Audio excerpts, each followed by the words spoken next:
HI, welcome to my YouTube channel, Alex Morgan. Just listen carefully. Tonight's story begins with a warning, one that immigration attorneys have been quietly repeating for years, one that many green card holders have ignored, and one that USCIS has been preparing for behind closed doors. It is a warning about a reality that does not unfold slowly over decades, but sometimes in a single moment. A single interview, a single document review, a single question asked by an officer that can instantly end the American dream, separate families, and send someone back to a country they may not have seen in decades.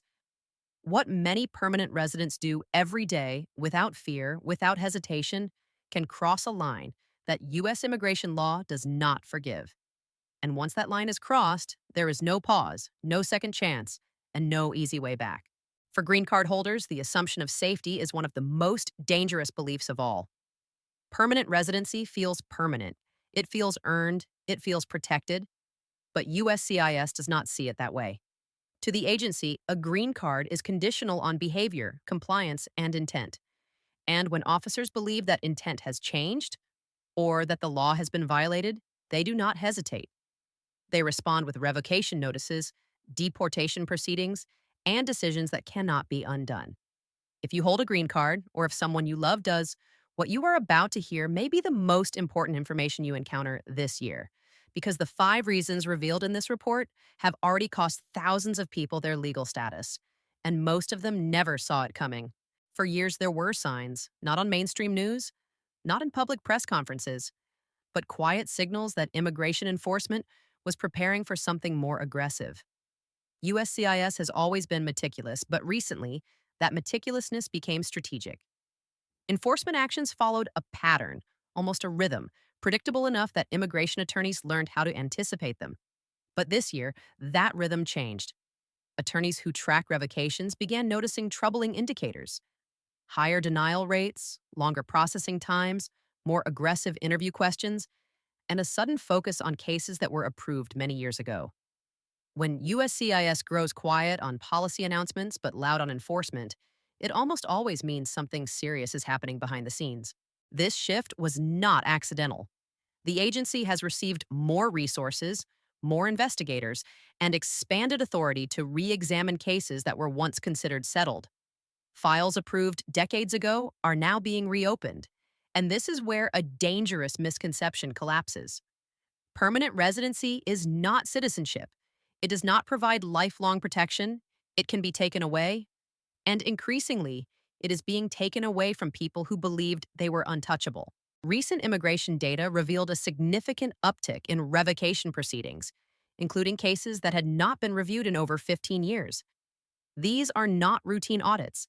These are the kinds of enforcement actions USCIS pursues only when signaling a broader agenda, a crackdown, a policy shift, or a political priority.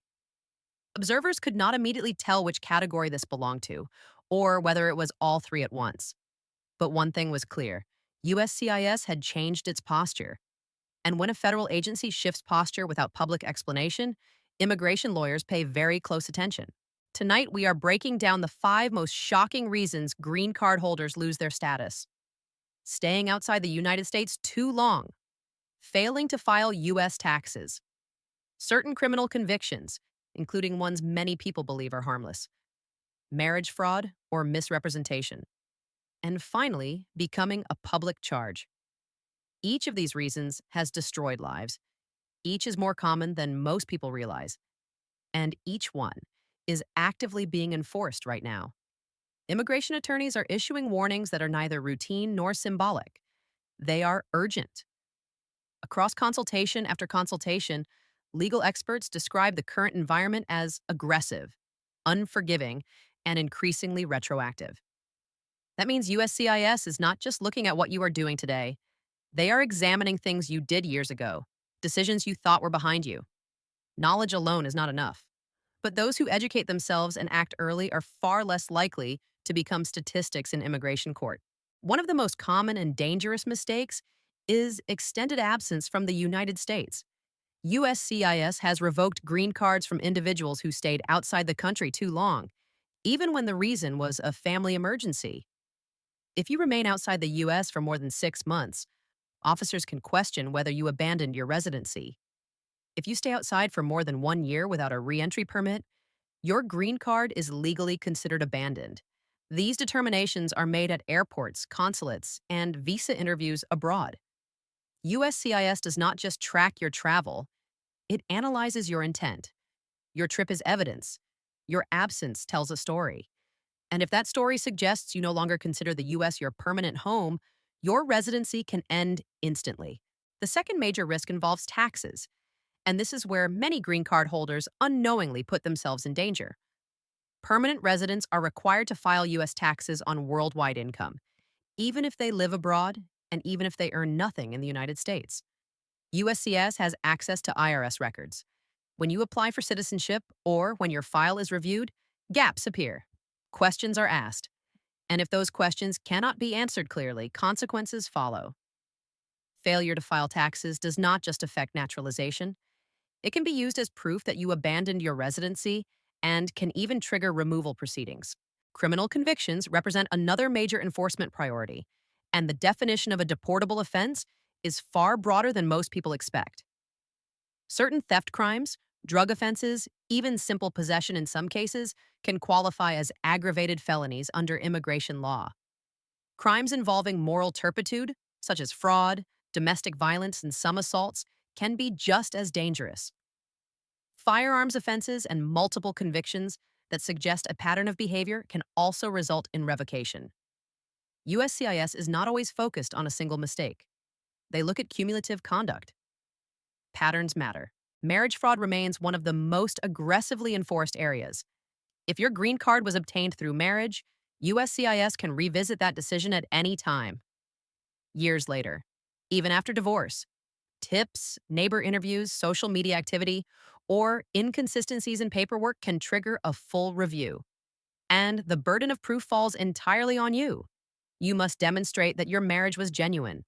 Photos, shared finances, and evidence of a real life together are not optional. They are essential. The final reason involves public charge determinations, an area filled with confusion and fear. Using certain government benefits, such as long-term institutional care at government expense or specific cash assistance programs, can result in a finding that you are a public charge. While some benefits, like emergency Medicaid or school lunch programs, do not count, misunderstanding the rules has already placed many green card holders at risk. What intelligence analysts now believe is that this surge in enforcement was designed to test awareness. USCIS wanted to see whether green card holders would continue making preventable mistakes. But something unexpected happened. Informed communities fought back. They consulted attorneys, they organized documents, they prepared responses so thorough that even USCIS officers took notice. Preparation matters. It signals seriousness. It signals respect for the process. Thousands of revocation proceedings have already taken place. Immigration judges are reopening cases closed for over a decade. Border officers are flagging returning residents. This is not random enforcement, it is coordinated. And coordination is what catches unprepared people off guard. Long residence does not guarantee safety. Family ties do not prevent deportation. Clean records only matter when everything else is in order. The message from attorneys could not be clearer. Do not travel without understanding the risks. Do not assume old cases are permanently closed. Do not wait until removal proceedings begin to hire a lawyer. Enforcement is accelerating, and awareness is now your strongest defense. Permanent residency is not permanent. A green card is a privilege, not a right. And that privilege must be protected actively, continuously, and carefully. You now know what can cost you your status. You now know how to protect yourself. And you now have the power to act before it is too late.